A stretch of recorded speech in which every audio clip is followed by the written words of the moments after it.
everybody to Burbs Bros. We're taking a little bit of a break from guests this week. Just me and Shiny Boy talking about the Travis Walton abduction experience. It is I guess that and Whitley Strieber are the two most seminal abduction stories in the United States. Is that right, Sean? I think so, and it's so funny because in your research for this, there's a great point that I guess Zweibel makes. You said, which is the author, correct?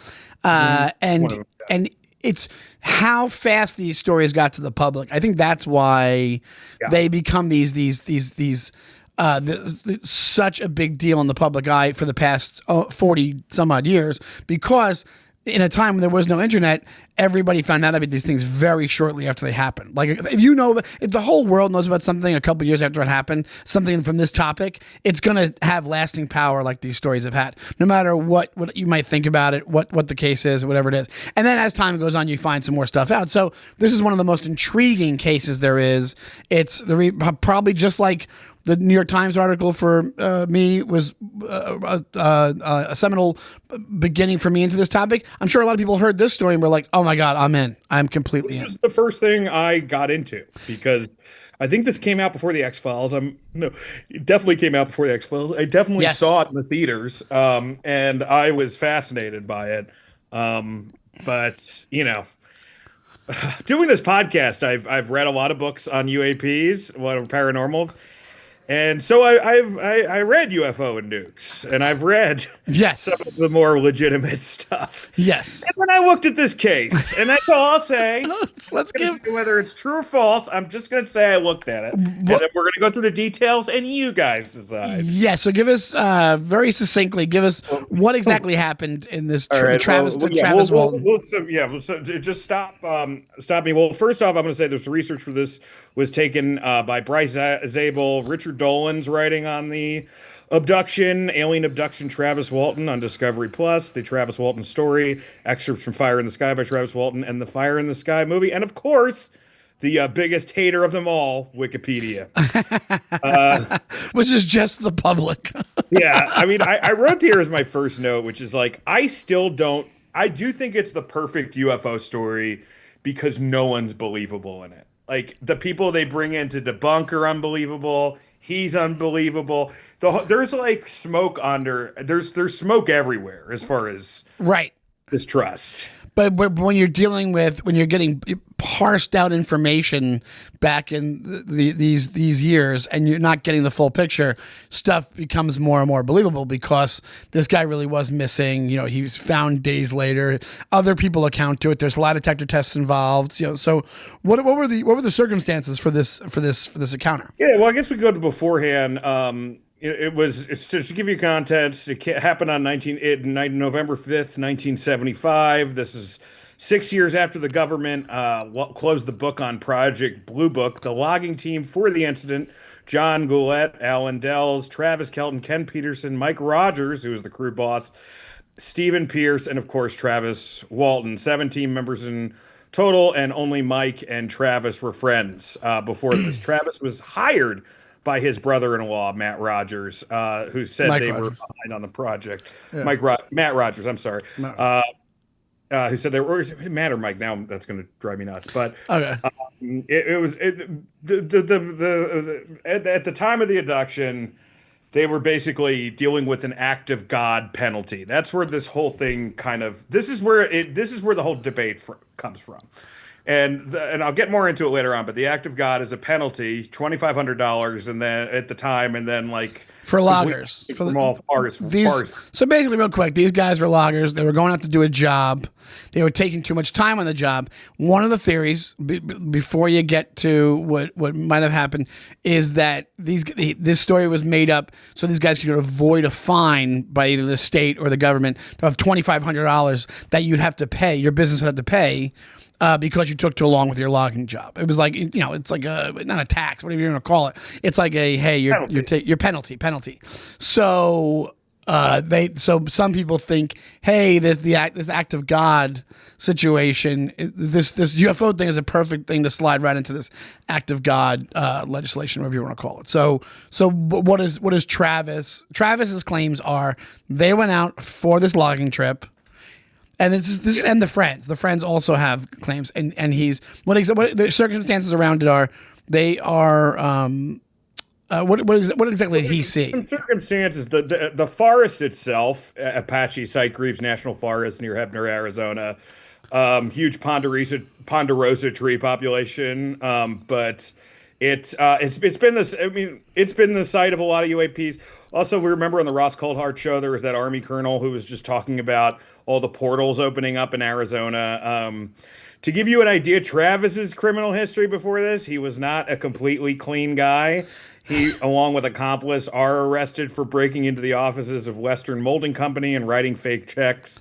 He did it with Carl Rogers, who is the brother of Mike Rogers, and they got 2 months probation. It's not a great sign. I'm going to say there's a few facts that aren't great signs, and the next one's not even. The next one's even worse, which is on October 20th, 1975. So give it like 3 weeks or 2 weeks before the abduction. Travis allegedly watched that Betty Barney Hill movie with Mike, the guy who hired him. Travis was abducted 16 days later. Travis disputes that. What isn't disputable is that the whole Walton family was into aliens, including Dwayne Walton. And before he left his job, on the job, according to Dwayne, Travis allegedly told his mom not to worry if he was abducted. Also, yeah, if a guy is a criminal, not really a mastermind here. not a subtle criminal here. Hey, just in case I get abducted, don't worry, I'll be okay. I'll be fine. It's not a great look. That's probably, I think that's the most damning fact is both what he said to his mom and his mom's reaction to this. Because his mom, which I'll get into, but his mom was basically like after I'll get into what happened in the abduction right after this, but after it happened, his mom was just told the cops, like, don't worry, he's where he needs to be. It was like, which she meant the aliens, but in my head that also could be like, yeah, he's at a motel waiting until you guys back off a little bit and then coming off the meth soon. But all right, so I could play devil's advocate on this a little bit. I'll already start doing it because I'm not sure where I'm at believability wise, but a couple different things that are happening is you have to know the vibe of what's going on with these loggers. How strict are these parks departments, or whatever you want to call it, these governments, these state governments, on chasing down these fines on this act of God law, whatever you want to call it? That's number one. First off, it's like, couldn't they just have a delayed job? It's a couple days delayed. They get away with it. They go home. There's no fine. I feel like it's in the 70s. It wasn't much overseeing going on in the 70s. Okay. Well, the big thing is they would be barred from other forestry work, which I could totally if they get caught. If they got caught, that's what I mean. A couple days late, that would be them getting caught. Yeah, that's right. So that's what I'm asking. Like, it's one of those things where how strict was the department, right? The other thing I would say is this: devil's advocate. A lot of the reasons that a lot of these families are into alien stuff is because stuff has happened to them before. Like, people get into this stuff because they've had encounters. I know there's no facts in your research that state that, but they could have been on that. We always talk about the wavelength of being on the wavelength with the aliens. Maybe they were privy to some shit because that family saw some stuff and they were like, and then, or they were so on that wavelength when he didn't have the opportunity, he was actually abducted. Do I believe this completely? No, but it could explain why everybody was into alien stuff, because they either had a previous encounter, and this is a secondary encounter for Travis. Another family member had one. They were open about it within the family, but back then it's so taboo. You can't just say, "Hey, the other Walton got abducted." That's why we're all into this stuff. That's why we don't stop talking about it. That very well could have been the case. I don't know if I believe that 100%, but I'm saying devil's advocate wise. Well, I mean, to your point, I just did get done listening to a Chris Ramsey episode where they had a CIA agent talk about how different family trees are connected to the phenomenon, and it seems to be an entire family. Yeah. Yeah, I mean, I think that there is, I mean, you would think that for an abduction like this, he would have some, at least there was some, he was like a conduit. There was something about his consciousness that was conducive to this sort of thing. I could totally Yeah. I could totally do that. Like I'll even listen to the Jim Harold podcast, the Jim Harold's Campfire, and a lot of the times, the people will call up with multiple incursions of something paranormal happening, and we'll talk about how it runs in their family, and their families had a lot of stuff like this happened. And now that we know even science-based with UAP is that it's consciousness-based, is like, hey, you don't know what happened before with this family, and they could have gotten to a point where it came to a head, and this was the opportunity where he got abducted, and he had his big experience, the big leagues. He got brought up to the big leagues of UAP experiences. But so let's get to the nitty-gritty here, because I want to give. I also find it. Did you find this like either you have a like I don't have any supernatural shit in my family. I just have alcoholism. Yeah. You know, like I wish I was an alien family where I was like we were connected to a larger truth. We just go. I thought I did once, but it was a sugar coma. It was I was on I was on a couch. I was just connected to the one group of whites who can't handle their liquor. It's the funniest thing about the Irish. They're always like, oh, they drink. I'm like, actually, they're known as the one whites that can't handle it. That's what they're. All right, so the abduction at 6 p.m. The team, right when the sundowning, the team wrapped up work and started driving home. Travis sees something in the distance. Travis tells them to follow the light. It's moving fast between the trees. They can hardly keep up on it.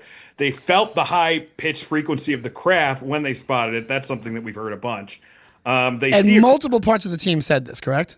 Yeah, yes. That one, they felt the high-pitched gravity. They see a craft 15 to 25 feet off the ground. Those guys saw that. Travis gets out and tells the guys, not to follow him. They tell him, hey, come back.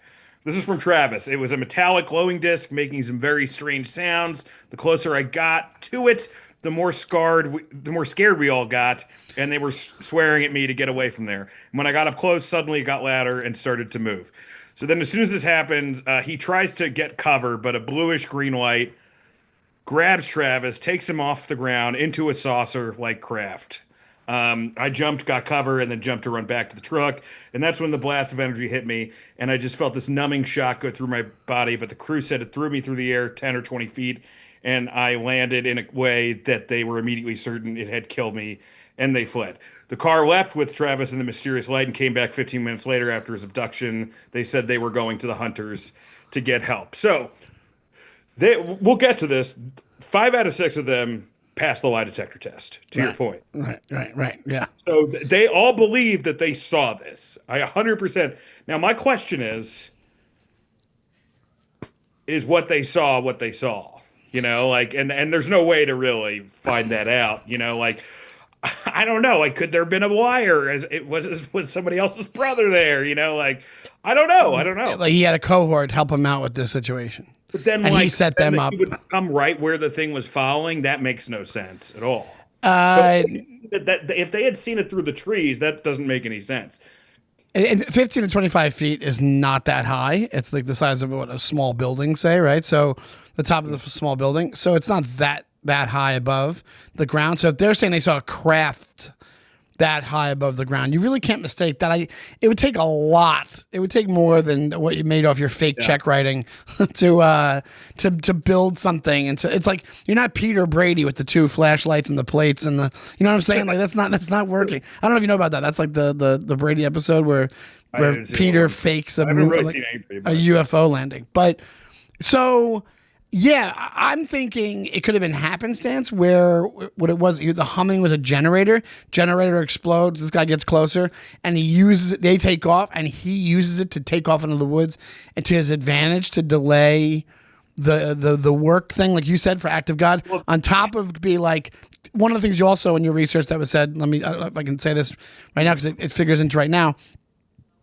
Is that at the time, the National Enquirer was offering $100,000 to somebody who could prove they were abducted by aliens. So a guy who wrote fake checks, I feel like his next line of business would be like, National Enquirer. That's my one ads right here. So it could be either thing where it's happenstance, something blows up, and there's some kind of power source in the generator in the forest that blows up. He uses it like almost like people use 9/11 to fake their own lives. You know what I'm saying? Fake their own deaths. So I don't think that's the case. I think that these guys passed the lie detector test Lie detectors are notoriously unreliable. 5 of them doing it and not being that, they're not these cosmopolitan, these criminal minds that could just, they're not devious. They're not a Marvel villain. So it's like, I don't see, I believe the tests and I don't at the same time. I'm like, you never know with those freaking tests. Because you said Travis, interestingly enough, he passed and failed, you said. Is that right in the research? He passed and failed. I mean, like there were. I mean, like there's a bunch of Travis tests. And that it's kind of hard to go through all of them. But he's probably taken like 7 lie detector tests, and the first one he did not pass, and but 5 of them he passed. So I think the first 2 he didn't pass. I mean, like you know what's so fascinating about this case is that there's enough ammo for both sides. There's enough ammo to believe in it, and there's enough ammo to completely shoot it down. Because if you just went by Travis's, I think, perspective, I don't think you believe it. But to your point, it's really hard to fucking fake, a UFO 25 feet off the ground and then to have like 5 out of 7 pass a lie detector test. Now, are lie detectors historically unreliable? Sure. Do I think that like the sheriff of this small Arizona town could have maybe with his polygrapher could have fucked it up? Yeah, probably. But that also seems kind of, because he was able to get, because the one guy, Dallas, there was one guy there who had criminal history, and that's the one that didn't pass the lie detector test. He had kind of obfuscated on it. And because of that, and they think that's because of his criminal history. So for me, that kind of proves the lie detector's true, right? If it discerned that this guy was going to be a little shady and these people, like that to me, like I think if you look at it from their perspective, I believe it, and I think if you look at it from Travis's perspective, I have questions. Well, the reason to also blame to believe the lie detector test part, these all are young guys at the time. They're very young guys. I don't see them having the balls to walk into a police station and lie to a lie detector test and also have the wherewithal to pass a lie detector test while lying and then get away with it. I just don't see it happening. I think just anybody back then, you walk them into a police station at 19, 20, whatever they were. I don't know. I forget the ages, but I think you're sweating bullets. That you're going to get in trouble for if you have this giant scam based on you because you didn't get your job done right or whatever it was. And then at one point you're going to have one of those guys go, "We did it. It was us. We made it up. We all decided to agree on it." Like somebody, because the thing is this: one guy opted out of being a witness, but they said he was jilted. He was jilted by not getting some cash. That was more of Travis's business dealings. Right. But to this day, you haven't had one of these guys go, "Guys, it was a hoax. It wasn't real. It was a hoax. We're messing with you guys. I'm 70 now. I can tell you it was a hoax. Who cares?" Like they didn't make that much money. Travis back in the day might have and has to stick with it and probably makes, $500 a pop now or whatever it is. But yeah. It's there's like you said, I go back and forth based off these little things where I'm like, I just don't. Also, that like the topic being so off limits at that point. Yeah, granted, by that point you had Betty and Barney Hill. Yeah, and you had Close Encounters, and you had Roswell. And then Roswell was also picking up steam at 75 with its comeback. So that makes it a little less believable there. But also, I think he's the trope. It's so funny because I know in a couple of different comics that have it. And they talk about why is it always the redneck in the middle of the forest pointing at, "I see a fire in the sky," and it's like that's where this comes from. He's the trope. He is the patient zero of "I saw something in the sky." So it's just because it's so funny how like it's like no press is bad press because everybody there's so much of the population that's just like, "Oh yeah, I know that case," because it came out in the time to get viral back then, quote unquote, was so much harder because everything was localized. Nobody, I think if it was national, the whole planet knew. And another reason I really believe them, and again, I can't speak for Travis. Like I can't 100% tell you that Travis didn't set something up and that's what they saw, and they firmly believe that. That's where my doubt kind of comes from. But like to your point, no one made money besides Travis off of this. Travis did have a career out. I mean, like Fire in the Sky, the book, UFO Speak. Sure, you can make an argument for him, but nobody else did. No, right. saw any money from this. So it's perfect opportunity to shut him down. Shut him down. So too, yeah. So you might be right, but then that begs the question, like to go back to what you said before, who has the capabilities to build something that makes it that believable? And I'm guessing it could be pretty rudimentary. I'm sure it's not this advanced thing that could be built to prove to you that it was a craft, but to get like the blue light and the thing, and they're saying they saw this. It would be a hunter spotlight with then like a zip line rigged, almost like and pulls them into the far. Japan or something. I just don't see it happening. But I wanted to get to the next part, which is he's on the ship. What happened on the ship? Well, let's get to the and then we'll go into the interrogation details. Yeah, that's after he's done. Yeah, for sure. So he wakes up in a hospital room and fist fought 3 Greys until being taken by their leader. Wikipedia is wrong because it says 3 instead of 2 attackers. Okay. I guess it was 2. The movie's ridiculously more dramatic than it is. The movie is crazy. The movie is like, and by the way, I appreciated it because it's not a good movie, but it's fucking Casablanca compared to Communion. it's like Shawshank compared to fucking Communion. It makes sense. There's a weird fucking sex probe part. There is, but it's like it's actually scary. So I understand why they did, because that scene is way more harrowing in the movie than what Travis describes. Movies like hanging out by an umbilical cord, and he gets pulled in by a wire, and he has this mask on where it's an eye, and he can fill the drill, and none of that shit. He immediately passed out. According to him, just to let you know, the leader, which he described as more of a Norwegian, kind of this is another thing. He kind of describes Martians the way that people in 50s described Martians, as far as that one Norwegian where he's wearing the suit. And which could be based off the UFO movies from the 50s. But go ahead, yeah. But again, with consciousness, we don't know. So he gets into a room. He sees that there's crafts everywhere. He sees there's other abductees that don't talk to him at all. They put him on the table, and they put a mask on him. Now, Travis's belief since then is that he thinks that they were healing him from the ray they shot at him. That they basically took him up to repair his body. Which, sure. The first blast. If I wanted to keep getting money from a UFO community, I wouldn't want to be like, those are all evil, because it doesn't seem like I'm reading Phil Corso's The Day After Roswell right now. Yeah. And it's really interesting, because, he repeats a lot of the same stuff everyone else does, but it's so tainted by his perspective of war, and this has to be, he's legit as far as his job went. He's actually real. That was his job. So that's how we saw this thing through that. So anyway, he fights these 3 aliens that at first he just thinks there's he's from Arizona, so he's like, these Mexicans tried to jump me on this ship. Yeah, it was actually just it was Tiger King. Oh, thank you. Okay, thank you so much. Pat's trying to offer me peanut butter M&Ms because I usually have one handful during the episode. This is from Dolan. He said he tried to talk to them, but they made no sound. When he moved to get up, they tried to hold him down, and he took a swing at one of them. Creatures left the room. Walton got up and went into another room, which contained a chair. He sat in it and pressed some buttons on its arms, at which point the ceiling slid back and he could see stars going by. That's something that we hear a lot too, is the ceiling where you could see the stars. Right. That's described a lot in the John Mack book anyway. Which is interesting because it just seems, to me, it seems like if they really wanted to be kind of cloak and dagger about it, they wouldn't make it that you could a sunroof on the frickin' thing. You know what I'm saying?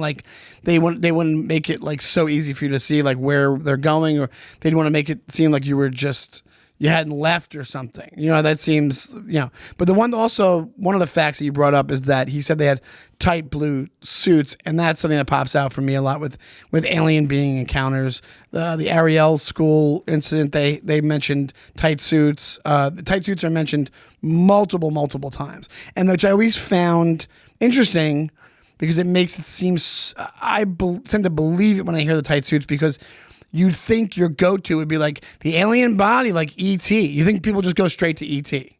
When they have those grays, they just be like, it kind of looked like ET's body, like a ring. If you're lying, you would just go to, it was just this naked gray alien that had the wrinkly skin and stuff like that. But the fact that that the suits are mentioned in multiple cases that seem from different parts of the planet just seems very interesting to me. Gun to my head, like listening to you and thinking about the facts of the case, if a gun to my head, which is like your favorite thing to say, I would say something, bad analogies here, but gun to my head, I would say that something happened and Travis is shady. Those two things can be true. You know, like I think both things can be true. We should have a shade off Lazar versus Travis Walton. I think Travis is who starts in the unless there's like a whole other brothel. No, I think Travis is way shadier. But it'd be funny if they just got into business together and started like selling a tonic across the I mean, it's probably what's going to happen. They just start selling. Believe Greer start selling Alex Jones supplements online. Yeah. Wait, what'd you say? I've asked a lot of people to do this podcast and some rejections. The only one that's bothered me as a rejection so far is Stephen Greer because I bought his fucking movie for $10. I'm like, come on, man! I bought your fucking movie you made on an iPhone in 20 minutes. I tried to summon. I used your dog whistle, but your dog whistle one thing I guarantee will happen if disclosure happens is UFO documentaries will get better. Like James Fox, it'll be James Fox and above. Like like once it's real, it'll be out there. Then they'll try to because if you're to believe what all these guys say, which is like if anybody tells you they know what it is or where it's from, they're lying. So now when it's really disclosed, say that does happen, you have the thing we talked about, the 27 or 31, whatever it is, and then they're like, okay, it's real. Now what is it? And now how do we, just like the Jake Barber situation. Now all the documentaries will just be, it'll be 1,000 times better.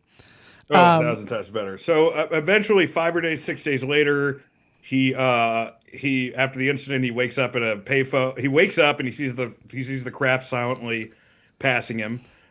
He calls That seems very convenient. That seems super convenient. I mean, like what is the end of a lot of commercials? That's I mean, that's the problem. Is that he's like I saw as you'll see, I'll bring in somebody else. The guy they come in to debunk him is even shadier than Travis. Hold on, you can see. He goes, I woke up, I saw the craft flying away, and I heard a voice that said, "Be cool, dude." Just I heard it say to the Forestry Service, "Give us a break on the late." I saw these two alien fingers making a peace sign out the back of the fucking thing. Yeah, Michael Jackson was there. He was dancing on him. But yeah, apparently he knew something was up when his brother-in-law picked him up and pointed out that he had a 5-day-old beard. He did say that Travis sounded and looked pretty fucked up. Which, again, whether you're fucked up or aliens, So, let me ask you this. So let's say this as far as to make a case for it actually being real. One of the things that can be super corroborated is that he was missing. There was multiple people involved in that. I don't think you could make that, unless he was in, if he's in hiding, he's in hiding, and maybe his mom knew, like you said, and she had him in Motel 8. But one thing, his brother-in-law, all these people knew he wasn't around for 5 to 6 days. So they're not lying about that. Like that was a fact that happened. So that was a fact. I mean, here's some facts. Okay. From the logging crew, they all passed a lie detector test. Like Alan Dallas was questionable. The cops did have to interview them, and they, Chuck Ellison and Sheriff Giuseppe, which is a real sheriff and not a character I made up in Super Mario.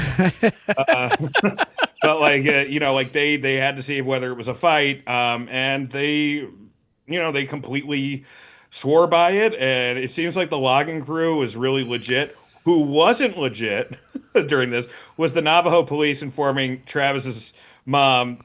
And then mom saying, "That's just how these things happen." And his mom also called off the search teams, which was kind of odd, too. But I mean, look, maybe she really believed he was in space. Whenever somebody fucks with a search team, I just think of every true crime documentary where He clearly did it and is in the back like, yeah, search, go search for it. Like he's flimsy with the flashlight just in the back of the line. That's not the. I mean, that would be my only. But the aftermath, they were just obviously they were descended upon by all the media you can think of. Calls from over the world. They were accosted on the street.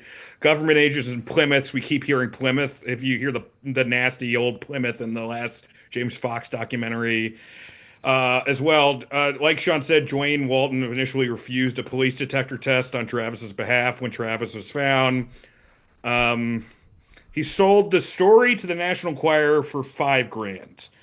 He then wrote Travis' experience. To give you, like Sean said, to give you an idea, National Enquirer was offering $100,000 to anyone that proved the existence of aliens, and they only gave Travis $5,000. So, like, that to me is a little bit of a.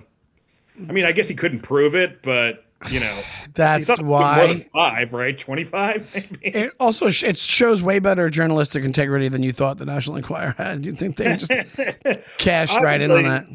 Yeah, right now, I mean, mainstream media and National Enquirer, they're not much different. But then he had the backlash. He's interrogated how much? You know how many? They say how many times he's interrogated by the police? I think over by the end of it was like 7, and he passed 5 out of 7 or something like that. But that was like through his whole life. That wasn't just through this time. I think he had like the first 3 or 4 there, and I know he had one that was negative, and then one that was positive, and then one that was kind of unresponsive, and then I think all the rest that were after that were positive. He was really hunted by Philip Klass. He was the editor of Aviation Weekly. This again, he was very poor but lived very well, and would never his like salary as an editor was like $30,000, and he like lived way higher than that. Yeah. What does that mean? I mean, it's just, like I keep going to, there's this child trafficking scandal that was Larry King was involved, and not the Larry King you're thinking of. But what they got him of, they gave him 8 years eventually because they found out he was just, like he was spending like he was Donald Trump, and he was like had all this money in a coffer that he should not have had. So he was just bilking people out of money essentially. Oh, okay. Yeah. So, but in Klass's case, it would be that he's getting his money from a mysterious place because he didn't get in trouble. But then what would be the mysterious place? You mean as far as being a debunker? Yeah. What? CIA. Oh. Because he comes in and he debunks it. He says that Travis had a bump on his elbow that was consistent with intravenous drug use. I've been to a lot of NA meetings. I know people who've shot up through their ass, between their toes. I've never heard anyone shooting up on their elbow. There's not a lot of blood. Yeah, how do you do that? It's very bizarre to me. That to me seems. He also offered another guy, Philip Klass, Derek Pierce, the youngest guy, $10,000 to tell the media it was a hoax. So where did he get this fucking money? Yeah. Donald Menza, connected to national security agent, was Klass's mentor. Menza was also corresponded with Kennedy. Klass was the guy to discredit James McDonald, who was a physicist who ended up killing himself. He believed UAPs were real. I saw there's also a fact in there. Clinton saw the movie and then chased down the info on UAPs. Yeah, and then they said when the movie came out. Well, bullshit. It was bullshit. But here's the thing. So I think what it boils down to, I think at the end of this episode, which we didn't discuss before, we should both say like definitively, after hearing all this, at the time being, right at the end of the episode, where do you stand? Yay or nay that he's telling the truth on this? Because I always, one of the things I always talk about on the show is which is why I believe a lot of people is motive, because, and I could be very naive on this, but I just don't see, especially when it comes to military figures. But so this is not what we're dealing with here. Mm-hmm. The motive. Now in the 70s, you're a small time crook. Yeah, I think there's a motive here that even if it's not the idea that I'm getting out of paying this fine for my job, it's that I told my mom, you could make some money off this. So we're going to stage this. I'm going to become famous off it. I'm going to write a book. It sounds like somebody who writes bad checks would sound like something else they would do. And so it tracks with this guy's fucking personality that, the main goal of this is on the off chance that I become famous off this, like Betty and Barney Hill, and I make my money. I make my, even if it's not millions, whatever it is, I make my thousands, which is all he would have needed off of a book, off of a movie deal, and then just literally traveling around the country doing talks at these places for now at this point, which turns out to be what, 50 years, Yeah, I mean, and he was about the fucking money. I'll give you an example. Why, the person Tracy Thorn who wrote the movie called Travis up and was like, "Look, they want me to like change the abduction story to make it more cinematic, and it's not in your words." And Travis was like, "It's okay, you can do." Travis was like, "Yeah, don't worry about it. It's fine." That's another thing. There you go. But here's the thing: is like my thing is like he's unbelievable, like you say, and so is Philip K. Klass, right?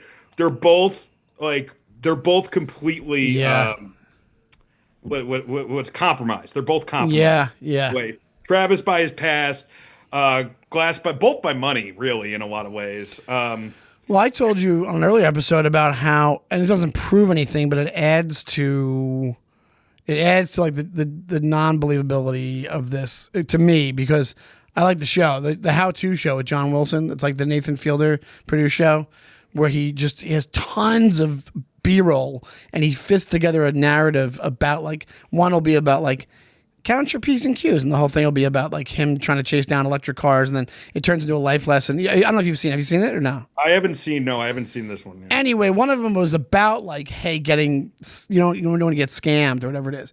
And then he has Travis Walton on the thing, and Travis Walton gives his account, and when they originally show him on the show, he's kind of like, yeah, so it's like he's talking to him and he's believing him.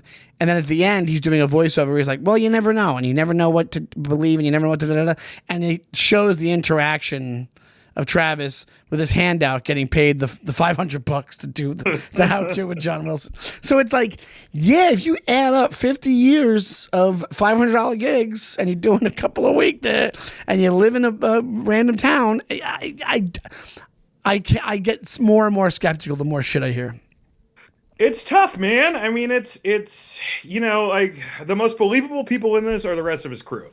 Yes, absolutely. They don't have a reason to lie. The cops didn't have a reason to lie.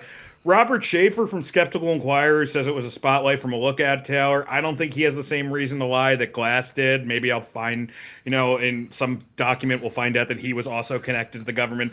The thing that was so crazy to me is Glass is he's been offered $10,000 for an award, and he's making such shit money already as the editor of Aviation Weekly. I'm just like, where is he getting this fucking money? That's my question. Which we see all the time. Is it the magazine that was doing it, or it was him personally? He was making 30 as the editor of the magazine. That was like publicly reported. He already said that. So it's like now you're offering $10K for, yeah, maybe it was the magazine, but like the magazine was basically him, Right.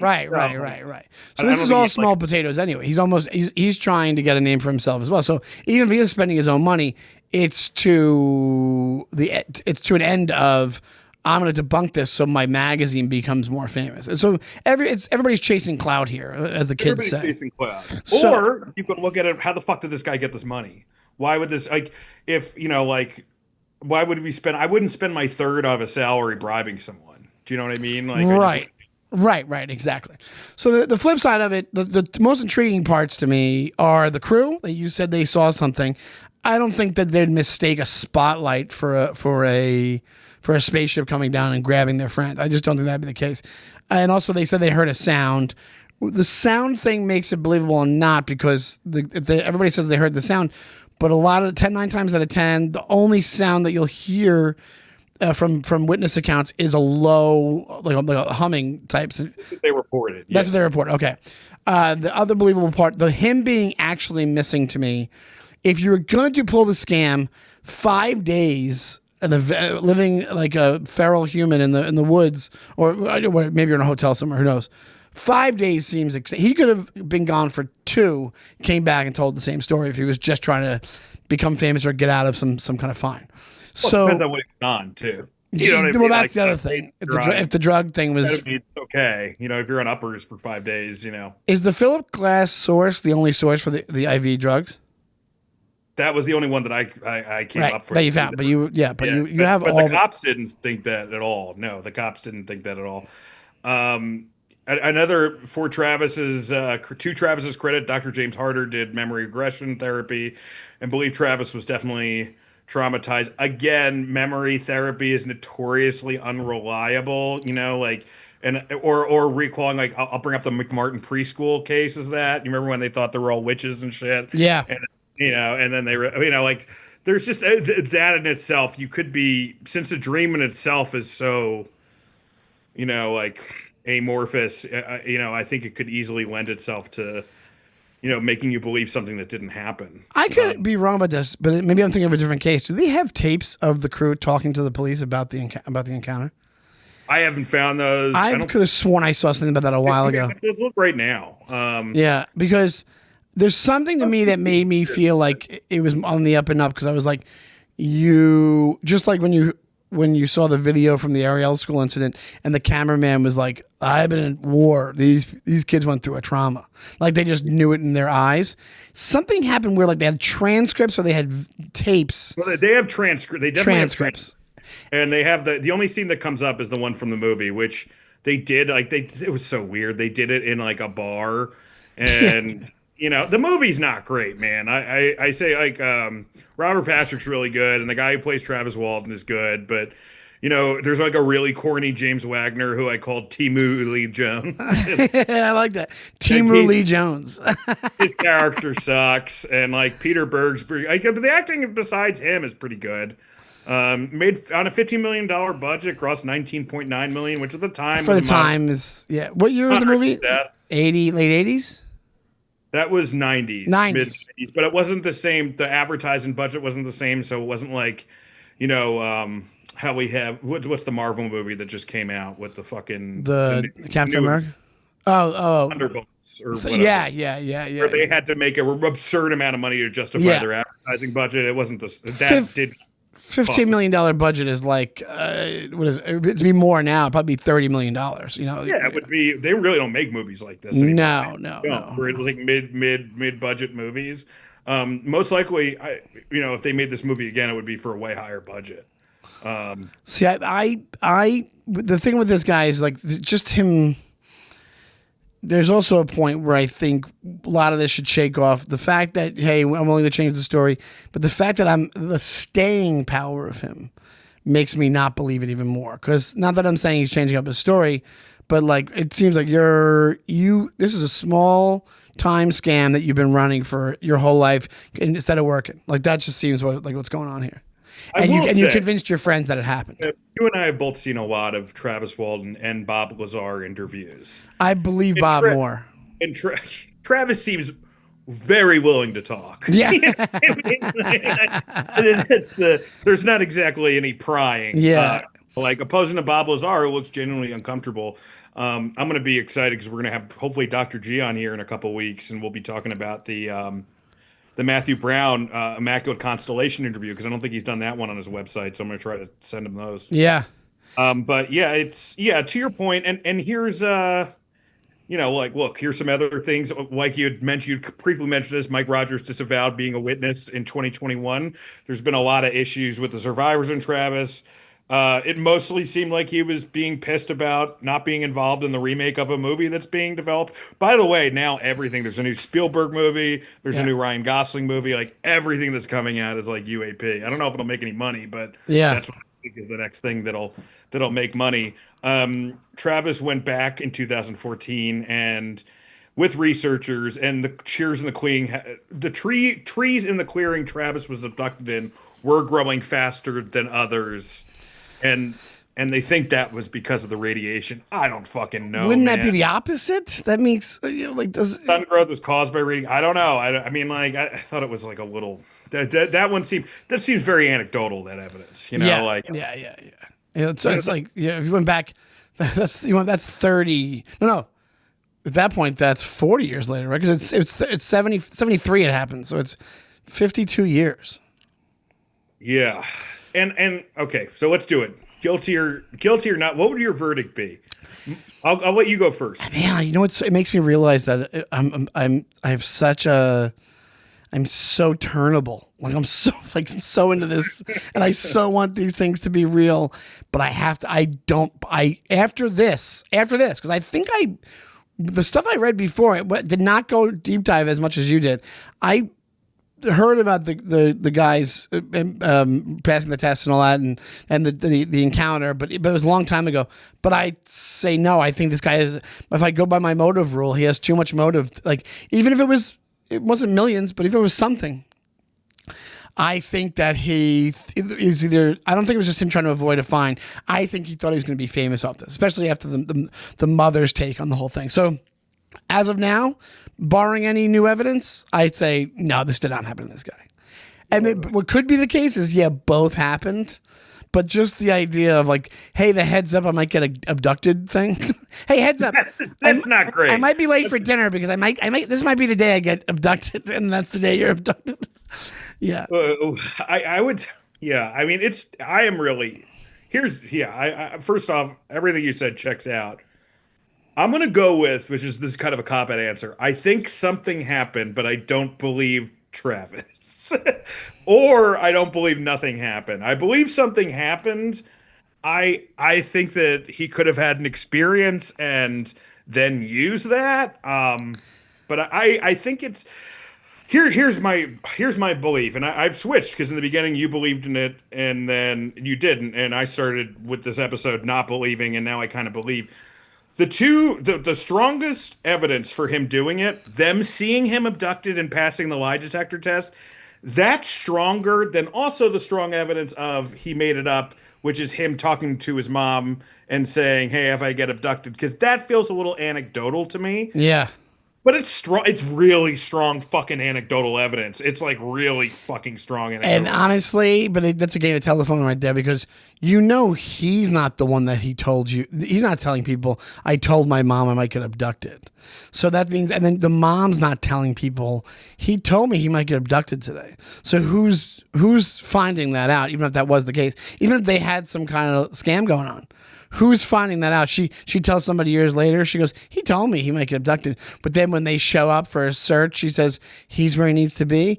It could just be that they were kind of kooky, and he had an experience, but because they were kind of on that mind level, that's a possibility.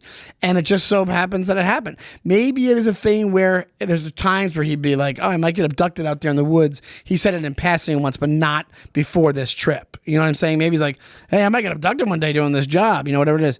So who knows? That you're right, anecdotal. The strongest piece is the lie detector and the crew, because it's not him. They made no money over time. One bailed, but that could have been sour grapes. So you're right. It makes it. That's what I mean. That's why it's hard. But overall, I'm like, the guy involved is so wavy and so shaky. What are you gonna do? It's tough. Like I resent this case because since you've started me on this new obsession, like it's like I've just seen so much better evidence for the phenomenon being real than this. Yeah. Like, I've just seen between Fravor and Grush and George and some of the people we talked to, I've just seen and just what I've seen with my own fucking eyes on the internet. I've seen so much more evidence than this. I think the reason it's still a big story is I think that because it is unbelievable. And I think that there's an interest in the powers that be to make this a famous story because there's a lot of, now I don't know how they would do that, but I'm just saying it's like the fact that this is the most important one. And we always talk about whether or not the government was dropping UAP hints, through, the Invader movies of the 50s or Mork and Mindy in the 70s or something like this. Yeah. The fact that this is the most famous story, and there are so many other stories that are more believable, makes me think like that actually maybe makes me jump on your side and say it's fake, because it's like, it's almost like, oh, if we push this story, if the media pushes this story, then no one will believe this shit because this guy's so fucking unbelievable. Well, you know what? It's also a thing. What makes that side of things, what I believe is what I said before. That's part of your research. That was the quote by one of the, not Zweibel. What did you say, Zobel? Is that him saying the reason why it's so popular is because, and if you think of the timing, like this same story coming out now wouldn't even rate, wouldn't Like he would come out, it would get lost. It might get lost in the lexicon, whatever. But coming out when it did, getting a movie made about your thing in the 1990s. You're forever. It's almost like a stand-up comic that had a sitcom in the 90s. They'll never not sell out on the road in certain areas. You know what I'm saying? It's like it's time-based. It's when it happened. So it happens in the 70s. 20 years later, it's almost like Happy Days doing the 50s. 20 years later, hey, this is like a little bit of a kitsch thing, and also it's such a rare thing to get a story like this with this much information surrounding it. Boom, it's on fire, and it's always just going to be part. And then, of course, UFO people are going to be like, hey, this is, it's kind of part of our Bible, so we're going to go for it, Yeah, I think that the problem too, Sean, is that like whenever something like that happens, the first people on the scene are the true believers and the debunkers. They're never like hey, let me just come. Let me run. Yeah. It's either the people looking to prove he's telling the truth or prove he's not telling the truth. Another thing I will say, and on the side of maybe it's real, is I was in a 12-step group. I won't say which one. Ends with A, starts with A. But I was But anyway, I was there, and there was a person talking about how they were being fucking followed, and they were clearly mentally ill, right, in a share. But they believed it. In my head, my opposite, my thing, I was like, well, if I did want to fuck with somebody, and I wanted to get away with it, then I would go for the crazy guy. Yeah. Because no one fucking believe them. Yes. And on a smaller thing, it's like, look at all the people that Jimmy Savile molested were like the, school of homeward girls. It was all the girls who would get kicked out of their house. So it's like the more, the more unbelievable the narrator is, the better it is for whatever the official story is. Yeah, yeah. I don't know. But so I don't know. It's up to you guys. You tell us what you think. You message us and tell us what you think. Yeah, maybe we can put a poll or something. Yeah. I'm real. I think I'm 51. I think I'm 50. I think my verdict is something happened. I think that there was a UAP encounter. I'm not sure if I believe any of Travis's side of it, but I just don't see these guys seeing that. Then still hating and wanting to hate Travis, like you said later on, because he fucked them on money, but not saying it's bullshit. They're saying, I don't want to be a part of this anymore. They didn't say it's bullshit, like that. But by that they probably means, I don't want to fucking go on UFO podcast anymore if I'm not making money like Travis. Yeah, exactly right. Which I totally get. I get it. And it must be kind of annoying that like the most famous, the most important thing that ever happened to you was actually happened to somebody that you kind of knew for a day. You know what I mean? Yeah. And then also, your overtime is going to be different than their overtime. Like maybe you remember it different later on, and your perspective was different, and you're watching what happened to him, and he's like kind of making a career, but also maybe they're distancing because they're like, they see the personality. They're like, it did happen to him, but I don't like this fucking guy. He creeps me out or something, So there's a lot of reasons it could be, but that's the story of Travis Walton. That was pretty good. That's a good one. You guys tell us what you think. We got through the document. I'm trying to see if there's anything else that I missed from this. I think I got everything from it. I would like to know more about James McDonald. I didn't know anything about him. I feel like that it's going to be amazing when disclosure finally happens. There's going to be an amazing book written after it of like. It should just be called Everyone We Called a Liar, and like, just like that was telling the truth. I think Philip Corso will be on that list. I think so too. And I mean, you look at, you read his book, and first off, he's like, it's so funny listening to the military then, like post World War II, they were so fucking confident, and like the U.S. is such like a force of moral good. Yeah. Now where they're like, oh, it's complicated, Where are we at time-wise? Because we do a second part of this. Where are we at? Oh, yeah, 5 minutes. All right, let's end here because I have to piss. Let's wrap it up. But Sean, what do you have coming up? I have right now I'm in Vancouver at the House of Comedy and at Shawnee Time on Instagram. Johnny Time on okay, so check out Sean, Vancouver, House of Comedy. If you're in the Detroit, Michigan area, Midwest area, I'm doing Mark Ridley's Comedy Castle. Great club from July 17th to 19th. And we'll see you next week, folks. Thank you so much, guys.